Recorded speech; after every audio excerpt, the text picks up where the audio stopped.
going to read today from Nehemiah chapter 2, and I'm going to endeavor to keep this to about 25 to 30 minutes today. Nehemiah chapter 2, verse 1, and it came about in the month Nisan, in the 20th year of King Artaxerxes, that wine was brought before him, and I, Nehemiah, picked up the wine and gave it to the king. Now I had not been sad in his presence. So the king said to me, "Why is your face sad, though you are not ill? This is nothing but sadness of heart." Then I was very much afraid. And I said to the king, "May the king live forever. Why should my face not be sad when the city, the site of my father's tombs, is desolate and its gates have been consumed by fire?" Then the king said to me, "What would you request?" So I prayed to the God of heaven. Then I said to the king, "If it pleases the king, and if your servant has found favor before you, I request that you send me to Judah, to the city of my father's tombs, that I may rebuild it." Then the king said to me, with the queen sitting beside him, "How long will your journey be, and when will you return?" So it pleased the king to send me, and I gave him a definite time. And I said to the king, "If it pleases the king, let letters be given me for the governors of the provinces beyond the river, so that they will allow me to pass through until I come to Judah. And a letter to Asaph, the keeper of the king's forest, so that he will give me timber to make beams for the gates of the citadel, which is by the temple, for the wall of the city, and for the house to which I will go." And the king granted them to me, because the good hand of my God was on me. Then I came to the governors of the provinces beyond the Euphrates River and gave them the king's letters. Now the king had sent with me officers of the army and horsemen. And when Sanballat the Horonite and Tobiah the Ammonite official heard about it, it was very displeasing to them that someone had come to seek the welfare of the sons of Israel. I want to preach today for the next 25 or 30 minutes. Evidence of faith. Evidence of faith. God bless you. You may be seated. Hebrews 11:1 says this, "Now faith is the substance or the certainty of things hoped for, the evidence or the proof of things not seen."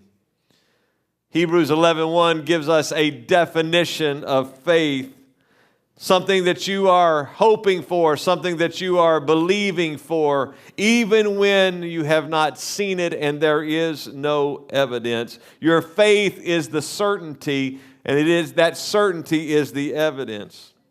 Hebrews 11:6 would tell us, "Without faith it is impossible to please him," speaking of God, "for the one who comes to God must believe that he is, and that he is the rewarder of those who diligently seek him." You got to believe that God exists. That's the first step of faith. If you don't believe God exists, nothing else is really going to matter. But if you believe that he exists, and then you believe that he is going to reward those who diligently seek him, then everything's going to be all right. I had a conversation last Sunday afternoon, and I was defining the difference between a theist, which is a person who believes in God, an atheist, which is a person who does not believe in God, and an agnostic, which is a person that says we can have no knowledge of God. That we can't really know if he exists or if he doesn't exist. We can't know anything about it. And what I pointed out in that conversation is this, that an agnostic is really making two claims.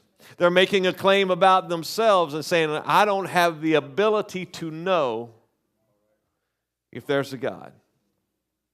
That's obvious in its word. And the name agnostic, it comes from the Greek word gnosis, which means knowledge, and which negates that to mean have no knowledge. Agnostic, person who has no knowledge. We call them ignorant. That's what that really means, by the way. Lack of knowledge. But an agnostic is not only making a claim about themselves that they can't know, they're making a claim about the God they don't know if He exists or not. They don't know if He exists, but they're saying if He does exist, He cannot make Himself known. That He is incapable of letting me know that He is there. He's incapable of communicating with me. He's incapable of passing on this information that He exists. So while it's a little better than atheism, which says there is no God, it's not much better, because they're saying if there is a God, He's kind of pitiful and doesn't have any power, and He's kind of weak, and He doesn't have the ability to speak to us humans. But the writer of Hebrews would say you got to believe that He exists. It's the foundation of faith to believe that God is, and not only that He is, and not only that He exists, but He will reward those who diligently seek Him. You're making a claim about this God that you say exists. He is going to reward me when I seek Him. That if I go after Him, He's going to make Himself known to me. He's going to respond to me. He's going to be with me. He's going to help me when I seek Him. The evidence of faith, the rest of Hebrews 11, it is the hall of faith. It is the faith chapter. It's all about the people who stepped out in faith and did great and mighty things for God. The writer will expound on many of these people. But when we think about people of faith, or maybe we think about people who were afraid to step out in faith. People like Gideon, who said, all right, I know this is God speaking, but just to be sure, I'm going to put my fleece out before the Lord. And the fleece, he's putting out the animal skin, and he says to God, here's what I want. I want everything to be dry in the dew of the morning, and only the fleece that I put out to be wet. And when God comes through with that, He's like, well, let's try it a different way. Anybody could come and pour water on my animal skin, this fleece, and make it look like it was the dew of heaven. So how about this? Let everything else be wet and the fleece be dry, and then I will believe God. Afraid to step out, hearing the word of God, but not sure what he was going to do about it. Or Barak, who Deborah says, this is what God is saying to do, and he's like, I'm not doing it unless you go with me. I'm scared to go by myself. I'm not really sure God is going to be with me. But in both instances, these two men, they're also listed in the Hall of Faith, in the faith chapter. The writer would say it this way: what more shall I say, for time will fail me if I tell of Gideon, the Barak, and he lists others. Because ultimately, even though they were afraid to step out, even though they weren't sure that they wanted to step out, eventually they stepped out in faith and they did what God was calling them to do. They did what God was directing them to do. They stepped out in faith, even though they had this initial hesitation. Anybody ever been there? You feel like God is trying to lead you to do something. You're like, I don't know about this. I'm not sure that I want to do what I hear or I think God is saying to me. Well, I would just tell you, everybody goes through that at some time, but there's something that takes place and transforms you when you step out in faith and say, I'm just going to believe God. I'm just going to trust Him to do what He has told me to do, and let whatever come, I'm putting my faith in the God of the universe. James would say it this way: faith without works is dead. If a man says he has faith but doesn't have works, he's just talking. Which means this: there has to be evidence of faith. There has to be something that you can look at that's beyond just, well, I believe. There has to be evidence. There has to be some action that accompanies your faith, some action that says, my faith is real. For instance, if you were to say, I believe that if I will give my life to Jesus, He will take me to live with Him forever, and I want that to happen, but then you don't give your life to Jesus, your faith without works is dead. It doesn't matter if you believe that truth or that fact. It doesn't matter that He died. You can believe all day long that He died on the cross for your sins. But unless you step out in faith and have that sacrifice of Jesus applied to your life, it's just words. James says he's just talking. If a man says he has faith, but he doesn't have any action with it, he doesn't really have faith. So what do you do when pastor preaches, we're called to work for God?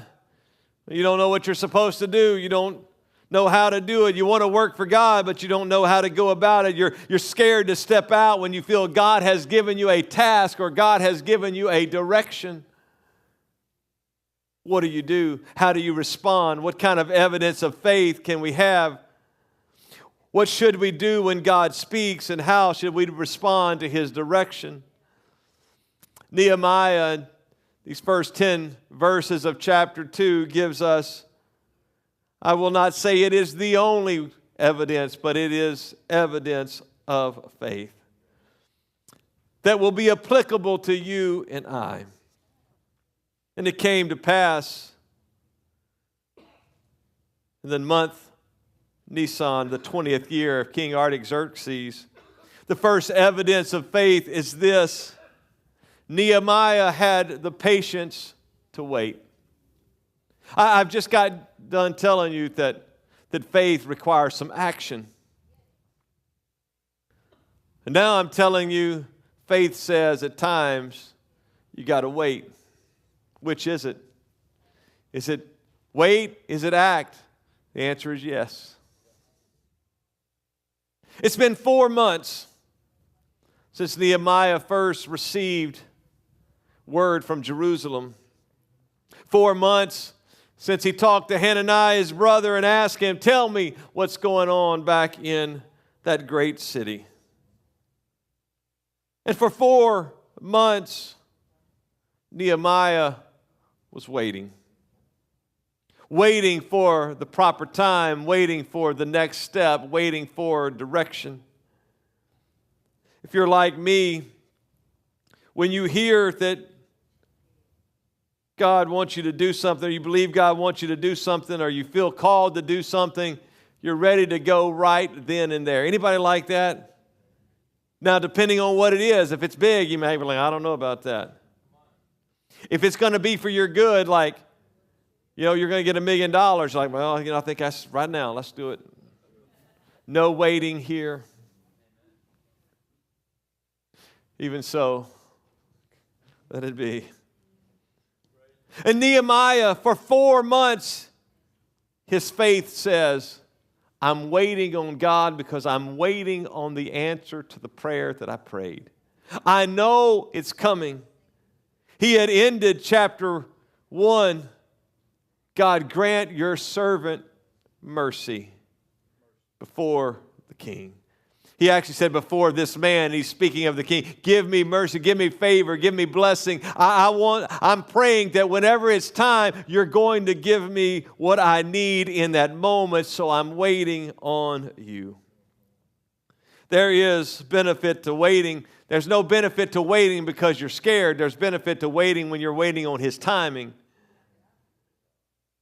There's benefit to saying, God, I'm going to continue to do what I know to do until you tell me the next step.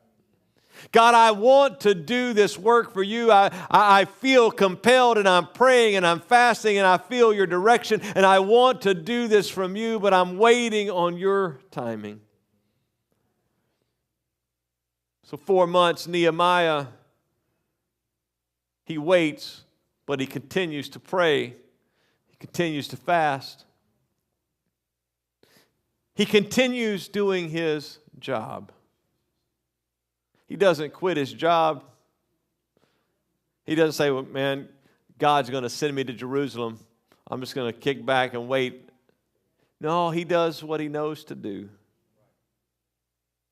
God's direction is not always for immediate action. It's not just impulsive behavior. It's doing what you know to do until God gives you the next step. Abraham, he got ahead of God's timing with Hagar. God, you said you're going to make of me a great nation. My descendants are going to be like the sands of the sea. But you're not doing it quick enough, Lord, so let me take over and come up with what needs to happen. The children of Israel are paying for that decision by Abraham to this day. Getting ahead of God's timing is never a good idea, so sometimes faith says, I'm going to wait until the next step. I mentioned this in Sunday school. 25 years, July of 1993 to July of 2018, from the time my wife and we were dating, first talked about planting a church, till we moved here to Olathe to plant this church. 3 different times, I tried to get ahead of God's timing. 3 different times, I'm like, God, you want me to plant a church? I'm called to pastor. Let me kick in a door somewhere. If you're not opening the door, God, that means you just want me to run through this wall. That's biblical. Leap over a troop, run through a wall, or maybe it's leap over a wall and run through a troop. I don't know. But I was going to do it 3 different times. And then finally, doing work for God.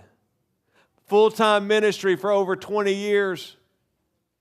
Wasn't sitting around just waiting. I was busy doing what He was giving me along the way. But then at General Conference 2016, it was the first thing He said, now is the time to go. You mean it wasn't those 3 other times I tried to do it? No, that's why they didn't work out. Now is the time to go. Faith says, God, I know what you've spoken. Faith says, God, I'm going to wait on your timing. I'm going to wait on your next step. I'm going to wait on your direction. And once again, if you're just waiting because you're afraid, like, I know what I'm supposed to do, and God said do it, but I don't know about it, I'm just going to hold back. That's a different story. That's a different animal. But true faith says, I'm waiting on the next step. I'm not going to get ahead of the process and the plan of God. I'm going to wait until He gives me the right opportunity. And Nehemiah, who has gone about his vocation for 4 months, maybe the king hasn't paid attention before. Or maybe Nehemiah has been able to hold it together before. But on this day, 4 months later, roughly the month of March for us, he's in the presence of the king. The king wants some wine. Nehemiah is the cupbearer. He brings the wine. He tastes it, makes sure the king's not going to die of poison. And while he's going about his duty, the king says, you got a sad countenance. You're not sick. You just got sorrow of heart. Maybe Nehemiah had held it together. I don't know. Maybe the king wasn't very observant. And on this particular day, he's like, the time's right. And God makes sure that He notices what's going on with Nehemiah. And He says, what is it? Well, why shouldn't I be sad? My people, they're in trouble back home. And Nehemiah, in that moment, when the king finally says, well, what is it that you want? Nehemiah prayed one more time. When the moment of truth came, he was waiting for this moment for 4 months. He waited until that right question. And the king says, what is it that you want? All right, God, Hey, and he doesn't go to his knees right then. He's had 4 months of prayer and fasting. And in that moment, he just probably doesn't even verbalize anything. The king would probably thought he's out of his mind. He just shoots a mental prayer to heaven. All right, God, this is it. Give me favor right now. What I've been praying for, all those thoughts I'm sure have been going through his head. And at the moment of truth, the next evidence of faith comes. And he has boldness to ask. Not only the patience to wait, but he has the boldness to ask. And then I said to the king, if it pleases the king, and if your servant has found favor before you, I request that you send me to Judah, to the city of my father's tomb, so that I may rebuild it. He's been praying for 4 months for this one moment. Nehemiah doesn't get cold feet when the moment of truth finally arrives. Many of us, we would have those when the moment finally comes. What is it that you want? Not having boldness, not having being too timid to actually ask. Anybody ever been in that situation? You've wanted something for a long time and your boss finally opens the door and gives you an opportunity and you're like, I'll just take a 50-cent raise. When you've been like, I've been praying for $10 an hour raise, and you're like, anybody? Nehemiah, his faith gives him the boldness to ask for what he believes God is calling him to do. This boldness came from 4 months of prayer. This boldness came from trusting in God. This boldness came from months of processing. This came from when he asked, I'm ready. When he asked, I'm gonna step out. I've got my sentence already and my question already. Let me go so I can rebuild it. I'm all ready. I'm just waiting on the moment. And he doesn't back down, and he doesn't get cold feet, and he doesn't get fearful and afraid. At least not too afraid to make the ask. It says when the king says, what's wrong with you? You got this sad face. It's sadness of heart. He got a little fearful. But his fear did not overcome his faith, and he asked anyway. Sometimes what God directs us to do requires gaining permission. I know you think that when God says, this is what I want you to do, well, God said it. I don't need anybody else's permission.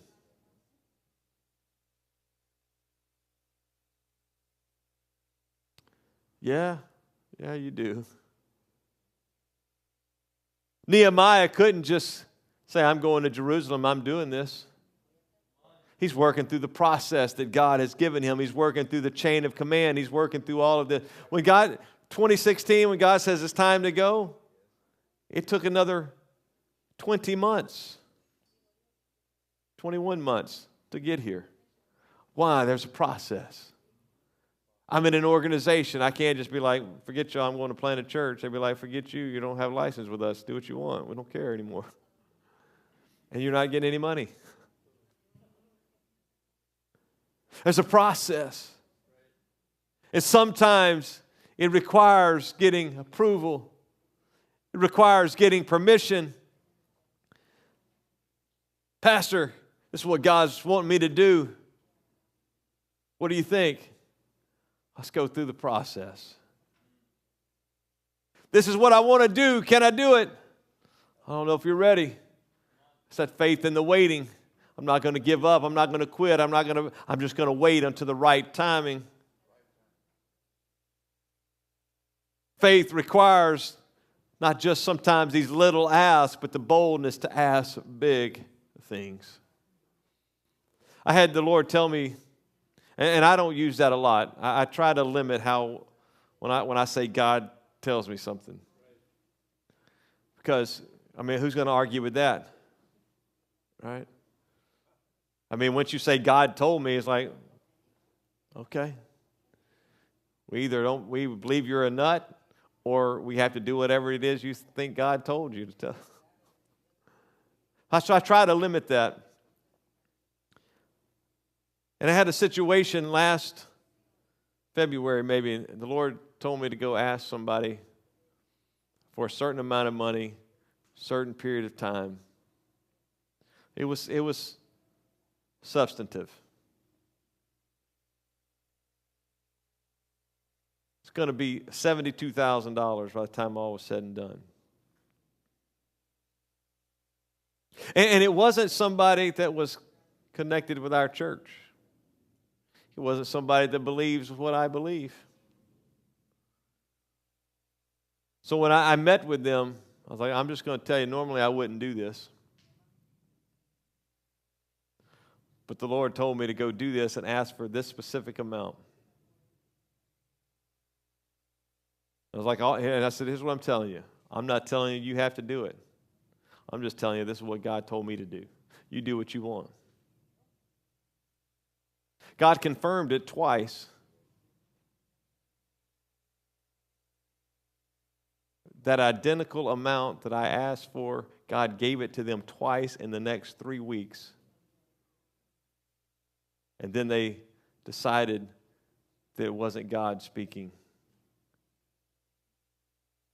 I did what I was supposed to do, but I got to tell you, I was a little uncomfortable making that particular ask. I've raised a lot of money from people on the phone, in person, for ministry, Gateway College, to get here. I had a really good week this week fundraising. I'm down to my last 35 partners that I need. Raised around $800 in monthly commitments for the next 60 months this past week. And I got to tell you, I mean, I prayed about this, but what really happened was my wife talked to somebody,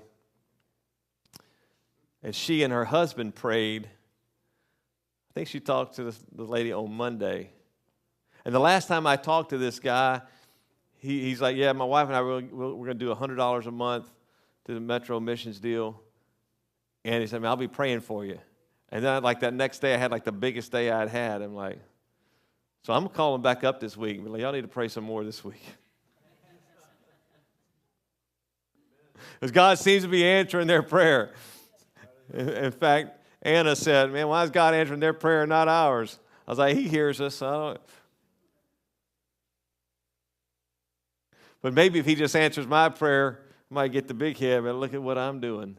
Instead of realizing that it's God that's really doing it. Ain't nobody giving because I'm awesome. Everybody's just giving because they love Jesus and they want to be a part of his kingdom. But it takes boldness to ask going through the process. Not only did he have the patience to wait and the boldness to ask, the third evidence of his faith was he had the diligence to plan. Diligence to plan. Now, if you can't remember all this, you can see all the big points on that QR code on the screen behind me. If you don't care, don't scan it, no big deal. Just listen and let the Lord talk to you. Amen. The king said to me, with the queen sitting beside him, how long will your journey be, and when will you return? So it pleased the king, and I gave him a definite time. He knew exactly what he was going to do. For 4 months, he'd not only been praying and waiting, but he had been planning. This is when I'm going to leave. This is how long it's going to take me to get there. This is how long I need to be there. This is when I would be back. He had it all laid out. But not only did he have the timeline figured out, but he said to the king, if it pleases the king, let letters be given me for the governors of the provinces beyond the river, so they'll allow me to pass through. When I cross over the river, they're not going to be too happy to see me, so give me letters, because they don't know who I am, king, but they know who you are, so you give me a letter so I can get to my destination. And then give me a letter to Asaph, the keeper of the king's forest, so he'll give me timbers to make beams for the gates of the citadel, which is by the temple. I'm going to need some materials. I'm going to need some stuff. So, king, I've got it all. Here's the list of letters. I've been working on this for 4 months and coming up with all the plans that I need. Here's the letters I need. Here's who they need to be for. And here's what all the materials I need, king. Give it to me. Faith said it would happen, so he planned. Faith said, if it's going to happen, you need to know all the possibilities. Faith says, I need to prepare for when God says it's time for me to go. I'm ready to go. I'm not waiting on God to say, now it's time. Except we can't go because you haven't prepared. I've been preparing because I heard a voice from God to say, this is what you're going to do. So I'm just waiting on the moment, but I'm also planning and preparing for when that moment arrives. And He has a detailed plan with time and the protection that He needs and the process that He needs to go through and all the materials He's been planning. Faith says it's going to happen, so this is what I'm doing in anticipation of the moment. Faith is not passively just sitting by waiting on God to pick you up and put you somewhere else. Faith says, this is what you've called me to do. I'm getting ready. If it's not time to start, I'm getting everything I need in order so when the time comes, I'm ready to go.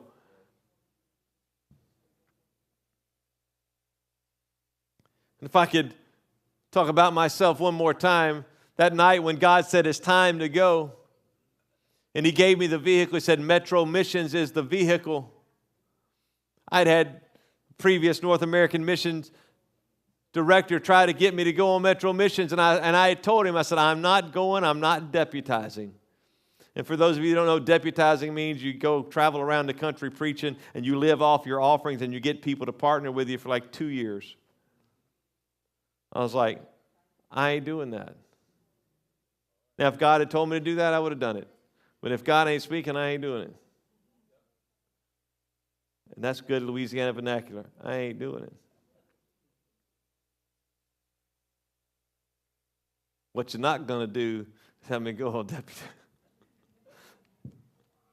Those of you that know good Southern vernacular.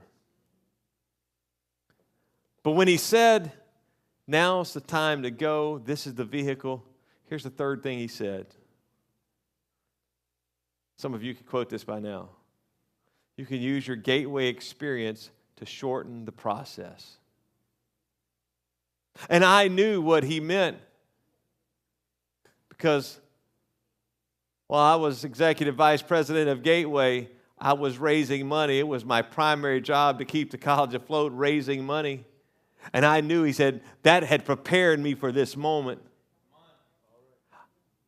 I was scheduled to go on deputation. And understand, look, I can make the ask. But at the end of the day, and I realize this, and maybe God has taught me this on this second time through. See there? Told you He's teaching me a lesson. Static buildup. Here's what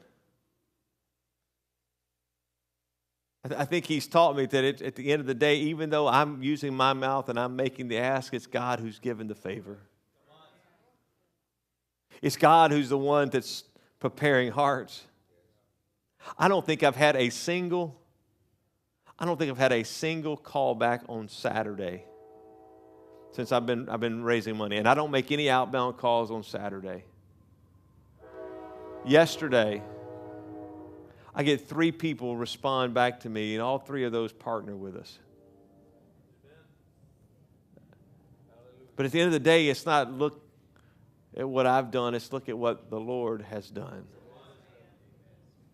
God is the one who's working it out. God is the one who's got the timeline in his hand. God is the one who's preparing all of this.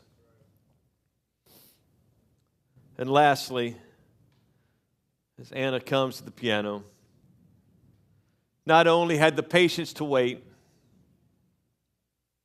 the boldness to ask, the diligence to plan, but he had the courage to go. The king said yes. The king gave Nehemiah everything that he wanted. Verse 9, then I came to the governors of the provinces beyond the Euphrates River and gave them the king's letters, just as I had asked from him. But in addition, the king had sent officers of the army and horsemen. He has a whole entourage of people that the king sends with him. Just so he doesn't show up with just a letter. It's dangerous on the other side of the Euphrates River. You might need some protection to go with you, but he had the favor of the king. But then Sanballat the Horonite and Tobiah the Ammonite official, when they heard about it, they weren't real happy with what Nehemiah was doing. They weren't happy with God's plan. They weren't happy that Nehemiah had come to rebuild God's city. They weren't happy that Nehemiah had come to rebuild the gates and the walls of the city of Jerusalem. Calling doesn't mean absence of obstacles and opposition. Approval doesn't mean absences or the absence of problems. It doesn't mean everything's going to be easy. If everything was easy, all you have to do then is just make the bold ask. But the call of God isn't without its sacrifice. The call of God isn't without its difficulties. It's not without its ups and downs. Nehemiah faced the difficulty and distance of the trip, hundreds and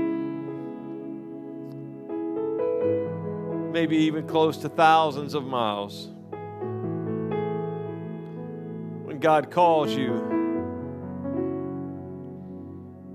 He's not calling you to a vacation. He's calling you to work. When He calls you, it's not to a retirement plan to take your ease in Zion. When He calls you, it's to be active and to do something in His kingdom. When He calls you, it's here's the plans and the tasks that I have for you. But here's what it does mean. It doesn't mean absence of problems. But when God calls, it does mean that God will be with you. It does mean that God will help you. It does mean that God is going to provide for you and He's going to take care of you. You may go through difficult circumstances and difficult trials, but He has promised that He will be with you. If He calls you, He will be there. The displeasure of the enemy. Enemy's not happy. We have an adversary who's not happy when we do the will of God, who's going to do everything they can to stir up trouble and strife, to stir up difficulty and to keep you and to cause you to want to quit. But faith says, I'm going to keep on. Faith says, I'm going. It doesn't matter who's happy and who's not. If God's happy, then I'm going to continue to do what He has called me to do, regardless of what others think. Because the only thing that matters is God pleased? So when God speaks, we've got to step out and do His will.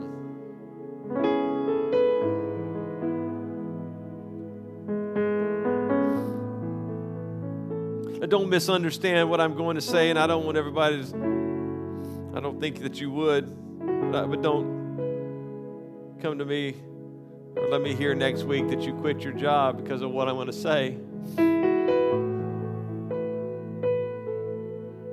That's that patience to wait piece. But God has, I've got personal experience with this, and I've heard numerous stories where God says, you need to quit your job and you need to go do this and trust me. How am I going to live? Just trust me, I'll take care of it. It doesn't mean you'll never work again. It just means it's not going to be there. He's going to provide a different way, in a different job, in a different place, in a different means. But Lord, I don't know if I can trust you. I don't know if it's really you.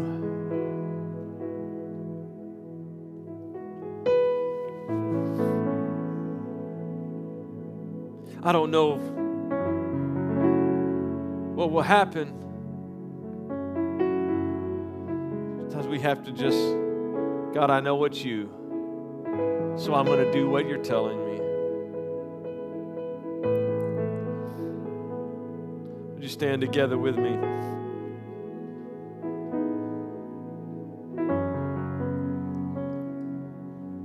Sometimes God tells you things like, Go across the restaurant and tell this person about Jesus, or go across the restaurant and ask if you can pray for them. You mean in a crowded restaurant with people everywhere? Yeah, that's what I mean. Surely that's not the voice of the Lord.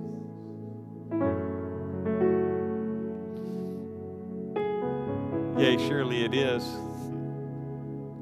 Because you're not going to call yourself to do that because you don't want to do it. And the enemy's not going to call you to do that because he doesn't want you to do it. So whether it's sharing your faith or it's praying for someone, or it may not be that big thing like Nehemiah. Nehemiah, you're going to take a 2,000-mile journey. You're going to go back. You're going to face opposition in the enemy, but you're going to lead the people into rebuilding the walls of the city. You're going to be governor for 12 years.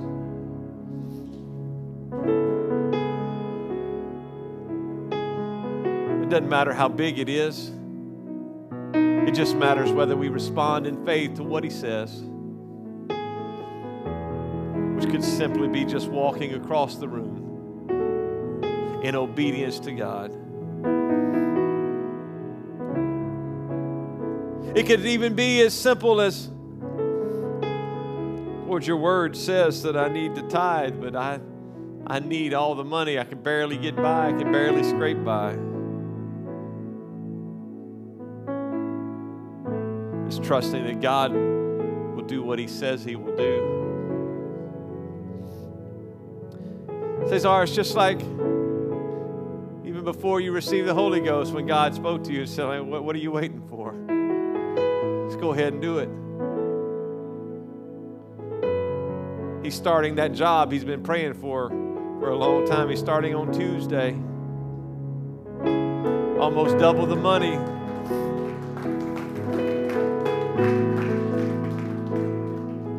Faithfully giving.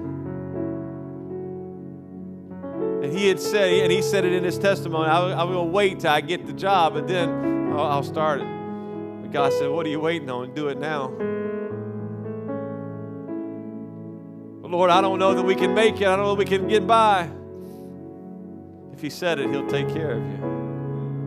You just got to do what it is that he's calling you to do.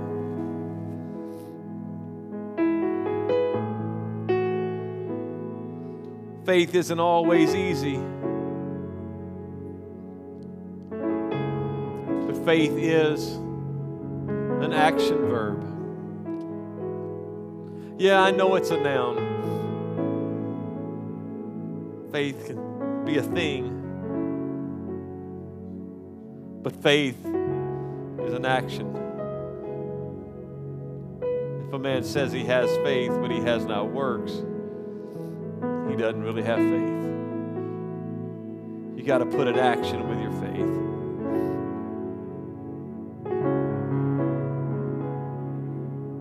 I don't know what God's calling you to do. I know in general what God is calling all of you to do in one sense. But the specific calling that he has for your life, I don't know. In the right time, God will let you know, and he'll let me know if you're here at part of this church.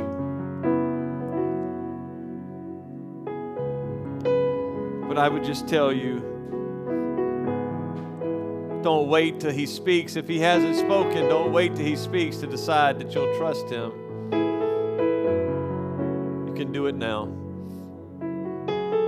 You can say, God, I'm putting my faith in you now. I'm just waiting on a word. I'm just waiting on direction. I'm just waiting on you to speak to me. I'm waiting on you just to drop a thought in my heart that I know is from you, and then I'm going to do it, whatever it is you've called me to do. If that's your desire, if that's your heartbeat today, I'm going to invite all of you to step out from where you are. And would you come and just spend a couple of moments around the front of this building saying, God, I'm surrendering everything to you, and I'm willing and I'm ready to step out when you call. Lord, for some, you've already spoken a word and they're ready to step out. For others, they're just saying, God, I'm just waiting on a word from you. I'm waiting on clear direction for what you want me to do, and then I'm going to step out. God, but we want to show and display the evidence of our faith, waiting patiently until your next step, but planning, living in courage. 'Cause it's